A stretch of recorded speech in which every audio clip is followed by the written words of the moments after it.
This is Things You Might Not Have Heard, and I am Jay Clifton Payne. For you today, 8 stories as normal, queued up for you that you deem as conversational. They cover information, politics, current events, and pop culture news. Stories are covering today, including Hurricane Eric, also Taylor Swift. We're quite not done with her yet, and a very special surprise towards the end. So hanging out for that one. No, the surprise is TikTok's not going away. But by the way, what's not going away is this right here. We're doing some little bit of change here. So we're doing some extra broadcasting to all my networks to see to get some actual feedback for some things. I got some feedback that I didn't quite like yesterday on some working. So we're going to do some changes, see what happens. I'm looking for more feedback from you. So wherever you're watching me at, whether it's live right now at 5:30 a.m. Central Time, or if it's sometime in the future, leave a comment, leave a reply, email me at the conversation inbox at gmail.com. One of the 3 things that we talked about is that email address, the conversation inbox at gmail.com. Also our website. This is conversationproject.com, a home for everything. If you're missing something, go there and figure it out what it is. You'll probably find it. Also, our spotlight sponsor for today is Ground News. And today on Fridays, we always put extra emphasis onto our partners, the people who've signed up for the partnership plan via Buy Me a Coffee. You'll see them scrolling right there for the beginning of the broadcast. So thank those guys. You want to find out more about them, check us out at the website. Go to the partnership page. It's not actually Patreon, it's actually partnership. It's actually on Buy Me a Coffee. Learn about that going forward. Enough rambling. Let's get into the news headlines for Friday, June the 20th, 2025. We're doing things a little bit differently, so things may be a bit scattered for a bit, so bear with us for a moment as we get things going forward. But right now, let's talk about these 8 stories that you deem as conversationals. No particular order as they're being presented, other than this is the way they best come out for our headlines. Oh, and of course, the biggest story right now is Israel and Iran, but we're not quite covering that because nothing has changed. 2-week deadline for Trump to say what's going to happen.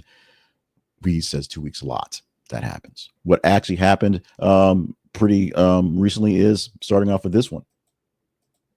Hurricane Erick slams into western Mexico as a Category 3 storm with deadly flood risk. Hurricane Erick made a landfall on western Oaxaca, next to Mexico, Category 3 storm Tuesday morning. Officials warn of life-threatening flash floods and landslides across multiple mountaintops in the regions. The wind speeds topped at 120 when it hit, knocking out power and crippling transportation and infrastructure. Emergency crews have begun rescue operations in hardest hit areas from Tuesday on to today. The storm actually weakened down to a tropical depression as it still moves inside of the nation. But for right now, the real danger is really going forward as the cleanup and finding people in the wreckage is going out there. Story we covered yesterday in a hot take: ICE agents blocked from entering Dodger Stadium in the parking lot area, said sources. Now, this gets a bit more complicated. Let me give you the details we have from the actual robot editor. Federal ICE agents attempted to stage near Dodger Stadium. They reportedly denied access to the venue's parking lot. Stadium security personnel cited a lack of prior notice and potential safety concerns. All valid points, but it turned to a big deal that turned into protests and statements, things going forward. Sources said the agents were conducting operations related to suspected immigration violations. That's what the sources say. Dodgers organization has not issued a formal statement for incident, but they have been mulling over exactly what they're going to do to show their support for the many people in their region, many people around the neighborhood, the many folks who are immigrants, migrants, whatever we call them, who are in their fan base, who live around their neighborhood. Here's the kicker about the story. Later in the evening or earlier this morning, based on how you want to frame this, I said, those weren't our guys. I said, these folks aren't representing ICE. They weren't doing any operations. Some vehicle, some other organization had a vehicle go down and they needed some place to basically fix it. That's what was basically said. And from the initial story that ICE agents just wanted the parking lot to stage something, and Dodgers said no, turning to ICE saying, no, not our guys. So the question remains, whose guys were they? What exactly were they doing? And who can we trust at this point? Toby Gabbard is reportedly not in the mix for the talks on Israel and Iran. The former congresswoman and now the DNI, as was left out of recent White House briefings and U.S. responses dealing with the strategic intricacies for the Israel-Iran conflict. Gabbard's office was not confirmed that whether she's officially had requests to what her inclusion is.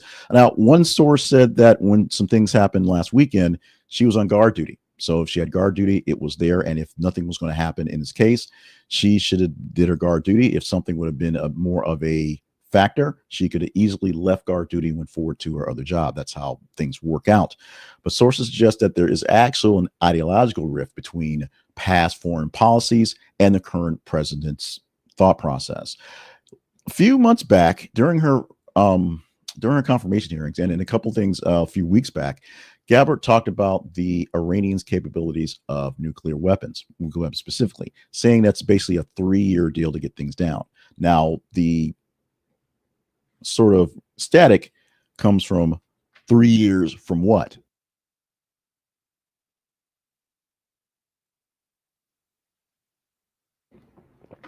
Because many people believe, because of the breakdown of the arms deal, the enrichment uranium deal that Trump broke up in his last term, allowed Iran to basically cheat and go ahead and enrich uranium to a level that it is grade for weapons. But the issue is delivery systems. That may be 3 years away, not the actual uranium. Of course, Israel started bombing Iran because they said they're basically days away from having something that's viable, and that's where we're sitting right now. As we're sitting right now, President Trump has this 2-week deadline for some sort of diplomatic action before he decides whether the United States will go into action. However, they are already staging enough to give him some options if they go with the hot option. A police investigation is going on into a break-in at the home of the slain Minnesota Representative Melissa Hortman. Law enforcement officials are dealing with an investigation of a reported break-in at the residence of the late state representative Melissa Hortman. The burglary occurred just weeks after her high-profile death and has raised questions about the motive. Investigators are reviewing surveillance footage and investigating, interviewing people for witnesses for what's going on. Authorities not releasing information about what's been taken, what was doing, or whether it was politically motivated to basically, add fuel to the fire. Community members are urging thorough and transparent investigation what's going on. Members of the community there and just people in general want this one to have a very clean investigation, very clean prosecution. So there are no issues for what's going to happen for the gentleman who's responsible for this and anyone else who may have some lagging issues going forward. Very quick break from the news stories. 4 down, 4 more to go. We need you to help us continue our work here on the Conversation Project. We need you to assist by liking, by sharing, by subscribing. Like what you're seeing here on your feed, because if you like it, the algorithm may think other people like it as well. If you like it, I will know that you like it as well and do more like this. If you like the presentation today, a little rough because we didn't quite plan it out as well as we thought we were going to, but a little rough. If you like the way we're doing the short takes, let me know. We'll do more short takes. If you want them longer, we'll see about longer going there. Share it with like-minded folks so they can get more of this detailed information. One of the things I got from her feedback was it was straightforward. It was more or less down the middle. It wasn't anything that was bombastic or any sides, but it just didn't have quite the punch that people had. So if you want more punch, let me know in comments. Share it with folks and let them tell me if they want more punch. And of course, to keep things going, we need more subscribers. We need more subscribers wherever you want to be. So check out our website for whatever place is best for you. It might actually be on TikTok. It might be on YouTube. It may be getting us free our email newsletter, which is just the links. Find the best place to subscribe to us. And if you want to give us a little help on the YouTube, subscribe there. Consider joining as a partner. Going back to TikTok, TikTok gets another lease of life, another extra round, if you will, extra time on the timer as Donald Trump has issued another 90-day extension to the proposed ban on the Operation TikTok. Remember, on the 19th of January, when the original act was supposed to go into effect, that was signed into law by most of Congress and the president at the time, that being Joe Biden, TikTok was going to have to be sold or die in January, which was the day before Donald Trump's inauguration. Donald Trump asked for it to be stretched a little bit. Next day, he actually signed an executive order that brought it back to life. It did for about 4 or 5 hours to give you 90 days to sell. And then it didn't sell. So Trump gave another 90 days to sell. And then it was going to sell. But negotiations with ByteDance and the U.S. broke down when the tariffs came in, the 145% tariffs going to China. Those broke down. And now that those breakdowns are better, I guess, there's more discussion, more talk, and Donald Trump has given another 90 days to extend it to, I think it's September the 17th is going to be the deadline for selling or dying again. My guess is ByteDance, which has been doing a great job of stalling, will keep stalling, and they'll get extended again for another 90 days. That is my guess. There are legal challenges to what's going on because literally Congress passed a law to say get rid of it, and he's ignoring it through executive action. But the critics are basically saying it's really inconsistent to stick with something, as Donald Trump tends to be inconsistent in various things. TikTok reiterated its commitment to its community, the millions of people who use it for entertainment, and the thousands, 100,000 people use it as promotion for the businesses. And so that's the card they have to play. However, they're not playing very nicely in a way of playing the cards and dealing out an actual sell of the company. We thought we were done with Taylor Swift as it concerns Justin Baldoni, Blake Lively. The suit was thrown out to get rid of her text. Baldoni asked the suit to be brought back, and now a judge is allowing Justin Baldoni to get access to the Swift Lively text. Federal judge has ruled that the actor may access the text message between Ms. Swift and Ms. Lively connected to the civil suit that's still out there. The texts are considered potentially relevant to Baldoni's defamation and contract information issues. Why Swift in particular? According to attorneys, Swift and Lively attempted to block access to these because there was privacy and irrelevance there, but essentially the back and forth between two friends actually have information on what was going on in Lively's mind to deal with this lawsuit. Court found sufficient cases to have this unsealed, and limited portions of the communications will be allowed. How limited, how much, we'll have to see on that end.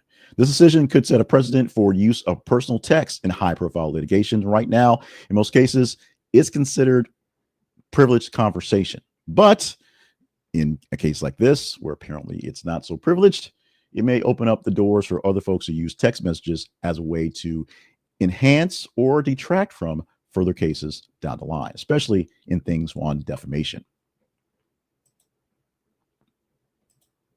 I should have pulled the full story for this one, but all I have is the bullet points in this story. But this is a big sort of story that popped up into my head. It's actually been out there for about a week or so. But when I saw it, I engaged what's going on and put it out there for you to engage in. You did as I expected. And this is something that deals with our kids and the risk of screens and the deadly things on that one. I have a kid exactly who I'm worried about screen time as well, and just the kids I deal with in college who still are stuck on screens. A new peer-reviewed study shows that strong correlation it has between screen addiction and suicidal behaviors in teens. Researchers have tracked more than 10,000 adolescents over 3 years to get this study. Those with excessive screen time showed the higher rates of depression, also self-harm, and tendencies towards suicide. Not necessarily trying to commit it, but having the thoughts, the ideation, having those thought processes in their heads. Experts are warning for parents and educators to monitor usage of devices and prioritize mental health interventions. If your kids, if the kids around you, if the people in your general area, whether they are teens or just people in general, are really, really stuck on their phones, really sort of stuck on their screens, really can't get away from what's going on, and they're not doing anything productive, they're not writing, and they're not drawing, and they're not doing anything that's creative, because you could say, well, I use this so I do my things, I do my art here, I do my music here. They're just sort of sucking down information. You need to be careful and check in on them. Study adds urgency to the growing national debate over teen social media regulation, whether we should ban it altogether. Now, in many places, such as China, they have literally triggers that turn off their TikTok. Kids in China can't see TikTok because there's a button that presses it, that gets pressed, and it's done. You can't access it in various times of the day. Those are the kind of things that we fight here about because of freedom of speech and expression. But there's also things that we deal with for our kids and ourselves as well going forward. Bass legend Carol Kaye declines the 2025 Rock and Roll Hall of Fame induction. This is a big one because Carol Kaye is a part of many, many great musical sounds that you have grown up coming through as she worked as a pioneer in session musician acts. Basically, session basis, people come in to work a session. They're not on the band. They're just playing in the background for various artists or filling in places going forward. The problem is she cites long-standing criticism of the Hall's voting practices and gender disparities, along the fact that she wasn't in a band. She was a session player. All the notations that she was a part of, all these great, sound boards that were actually just sort of creations of producers who just brought people in with great sound, is her problem. She is known for her work on countless records and remains a towering figure in the music industry, but is declining. Now, remember, Dolly Parton didn't want to take it because she didn't think she was rock and roll. And then she did a rock and roll album with many other rock guys to have some fun with it. Carol Kaye is saying, yeah, I don't like the way you work. This thing doesn't work out so well. This is a popularity contest that sort of appeases people, and she's not going for it. It is just what she's doing. She's saying transparency and credibility of the hall is an issue, and it's not a problem with rappers or jazz guys or whatever being in the Rock and Roll Hall of Fame because they have great deals in music. It's literally putting the notations on the people who have the greatest impact, and not just trying to appease people and make it relevant so that people show up and donate and come to a museum. Those are 8 stories that we provided for you here that you actually told us in our feed yesterday were worthy of chatting up. And the hurricane story, I know it pulled sort of old information, old data. I gave you the updates that it's now tropical depression and it's moving across Mexico and still dealing plenty of rain for Mexico and some of the southern parts of the United States. But it's how we work here with our information, how things go along here. We have stories that we post in our feeds. That's our Facebook and our X feeds, our pages there every single day. 24/7, every 50 minutes or so. Not quite 24/7, so it's as it goes.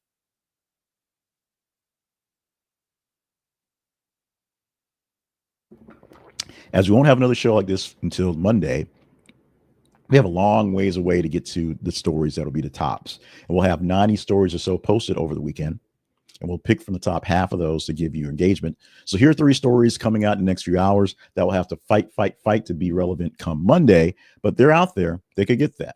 Now, a Spanish court rejects an Airbnb appeal and keeps an order to block nearly 66,000 listings there in Spain. Airbnb is a godsend or it is a demon, depending on how you react in your neighborhoods and how you react in your actual real estate. So this is a big one for there, which may be a big one for here if it passes. Now, a judge is denying R. Kelly a release from prison, but his lawyer wants his conviction vacated. R. Kelly is in the news all of a sudden, and I don't think he's going anywhere anytime soon, literally not going anywhere from his prison sentence. But we'll be talking about him most likely. We'll see if this one picks up steam and will be a story we'll be talking about come Monday. And United and American Airlines are suspending some flights from the U.S. to Middle East because of tensions in the Middle East right now. This may be something that more airlines and more travel companies are dealing with. As Donald Trump said, he basically told everyone to get out of Tehran, like literally everyone just leave Tehran right now because of the unrest. We'll just put it like that. We'll see if one of these 3 stories are going to be, or maybe all 3 stories will be one of the 10 stories we produce for your Monday. We do 10 stories because we have extra stories, although it's unfair. 90 stories versus 30 stories in a day, 2 extra stories. It's what we can fit.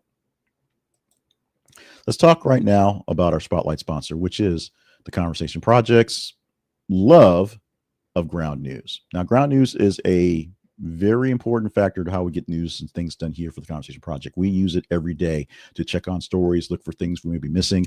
And if we have some holes, we'll see what's going on trending there, what people are getting into, and especially using the blind spot to see if there's something that I'm missing because I'm reading too much MSNBC that day or reading too much OAN that day. And for some reason, those sources aren't giving the great sources. What you get from ground news is local, national, and world news that covers the entire gambit. You get to see what all the actual news creators, all the actual news sources are giving you, literally. So if you are siloed from one venue or another, you can see what the other silo is offering up. And as I said in the blind spot earlier, many times a conservative bent publication or a liberal bent publication might not want you to see things that they think is going to make them look bad, or may want you to see things that makes the other side look even worse, more than they do. Using the blind spot feature, you can see what stories are not being covered by certain venues, and you can take that opinion for yourself. And you do it for all stories because it gives you a side-by-side, a very easy to see comparison of the headlines that are being produced, which may also affect what you read, and the main facts that are being pushed out and some of the alternative facts as well. Check them out using our affiliate link because we get a small commission for your using them, and you get 40% off buying in any of their plans. The Vantage plan is a great one to get into because it offers everything. This is a conversationproject.com/ground news. This is a conversationproject.com/ground news, and get in on the ground floor. I'm not sure if they use that, but we do, for ground news, and get in for all the news coverage that you really need to get into today. Wrapping up very quickly, as we did very quickly today, this thing worked better than I thought it was going to, although not having the full detail of some of the stories is a bit different. And so that's something I'm used to, a full readout. So we'll see what happens in the short takes. We'll see what happens when we do those clips, see if that actually works out to the benefit of what's going on, or will they all just be literally short clips because they came out shorter. But you can see more about what we do and what we produce at our website. This is theconversationproject.com. As I said, on Fridays, we give an extra bit of love to our partners. Partners are joined in. If you go to our partnership page, there are links for one-time donations via various simple apps such as Cash App and Venmo. But people who are signed up for the cup of coffee level of support at Buy Me a Coffee, that's the name of the service, are Harold Braxton, Colby Green, and Elton Kidd. And the spare change, which is literally just $1 a month, is Joy Winters. And we actually don't get the full dollar because we take care of the fees. We do that. But from that $16 minus fees, we do a whole lot, and we can use a lot more help from you to help us get things going through. I gave a longer, more whinier thing on Monday about what we need to do to keep going forward. Not so much long, not so much whiny, but this is the same things, the same sort of level of effort. We need to do a lot of things behind the scenes to keep the collective going. And so we're asking for your help. The biggest help you can do is make sure you're staying engaged with us, going to our website and checking out some old episodes and finding out some things about our sponsors and some things about us, if you will. Emailing me with conversation pits so we can actually bring up conversations, the conversation inbox at gmail.com, where I'm looking for feedback on things. I can give you the rundown the AI feedback that I got that was helpful. But sometimes ChatGPT just sort of makes stuff up, and they really missed a couple pieces in the action. So I'm working my best on that one. And of course, follow us in the feeds, please. Facebook.com/This Is the Conversation Project and X.com/TH_conversation. When you follow us on them feeds, you get a chance to see these stories popping up, and your engagement is actually what gives me the go-ahead to pick the stories that we give here. We pick stories based on your engagement, hopefully pick the best ones. If you think we didn't pick the best ones, email me, let me know. That's it for this Friday and it for this week. I'm Jay Clifton Payne. Thank you so much for joining us on the ride that is the Conversation Projects, things you might not have heard. Hopefully a few things on this list are things you might not have heard, and you can go on and grow with those and share them with folks. Hopefully we did give you enough of the big stories that are out there to give you something to get by onto as well. If you have any questions, comments, concerns, email us, Conversation Project at the conversation inbox at gmail.com. Love you, mean it. Have a great weekend. Hopefully you enjoyed your Juneteenth day off yesterday, and will enjoy most of the festivities that are happening, at least here in Little Rock, in Central Arkansas, all Arkansas. Most of the things are happening over the weekend, all the big parties and concerts, because hard to break up a day. Most people going back to work on this Friday. So have a great day. Have a great weekend. We'll see you at more of this. A couple more tweaks going on come Monday morning.